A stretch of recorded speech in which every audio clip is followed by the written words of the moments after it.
Noong nasa exit na sina GB, nahihirapan silang patayin ang kanilang mga kalaban dahil malapit na silang maubusan ng bala. Buti na lamang dumating si Greg at nailigtas niya ang kanyang team mula sa mga tauhan ng mga eskalera at ligtas nga silang lahat na nakalabas sa Isla Azor.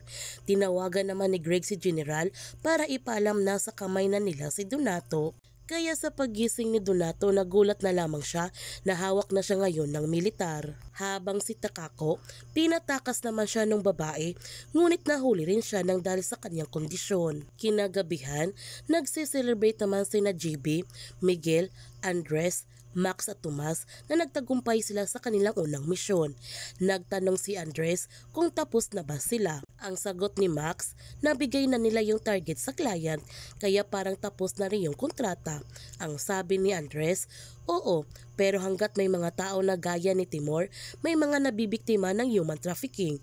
Tapos na ba talaga sila? Ang sabi ni Miguel, mabuti yun. Ibig sabihin, more work para sa kanila.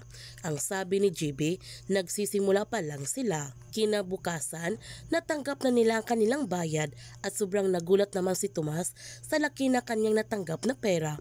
Dahil sa buong buhay niya, ngayon pa lamang siya nakahawak at nakakita ng 1.5 million. Pagkatapos nilang matanggap ang kanilang bayad, bumalik na sila sa kanya-kanya nilang mga buhay at haharapin naman nila ang kanilang problema. Samantala, inatake na naman si GB na kanyang sakit at ang sabi na kanyang doktor na wala pa rin gamot para sa kanyang sakit pero makukontrol naman nila ito sa pamamagitan ng mga therapy. Kaya nalungkot nito si GB dahil magkatulad pala sila ng sakit na kanyang ina at sa dami niyang nalabanan sa buhay niya, ito pala ang papatay sa kanya. Sa pag-uwi ni Tomas, nagpa-feeding program naman siya sa lahat ng mga bata sa kanilang lugar. Pinagsabihan naman si Tomas na kanyang ninong na kailangan niyang magtipid, hindi na siya bumabata. Balang araw, ikakasal din siya. At kapag nangyari yon, kakailanganin na niya ng pera. Kaya ngayon pa lang, gamitin na niya ang kanyang utak. Ang sabi ni Tomas, hindi naman niya iniisip sa ngayon ang magpapakasal.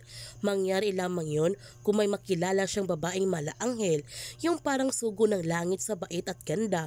Pero kung wala naman ganon, edi huwag na lang at binayaran na din niya ang kanyang ninong sa kanyang utang. Habang si Andres, gagamitin naman niya ang kanyang pera para ipaglaban sa korte ang kanilang lupa at wala siyang pakialam kung maubos ito.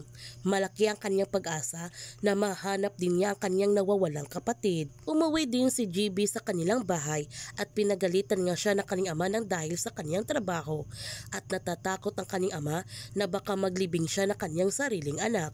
Napakasakit nun para sa kahit sa sinong magulang. Sinabihan ni Tony ang kanyang anak na itigil na niya ang kanyang trabaho. Nagtanong si GB sa kanyang ama ano bang pinagkaiba ng trabaho niya ngayon sa pagiging isang sundalo. Ang sagot ng kanyang ama, dangal, dapat mamatay siyang may dangal.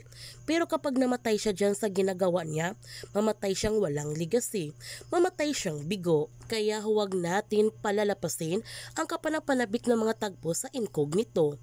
Kung bago ka pa channel ko, don't forget to like, subscribe, and click notification bell para palagi kang updated sa mga videos in-upload ko. Thank you for watching and God bless to everyone.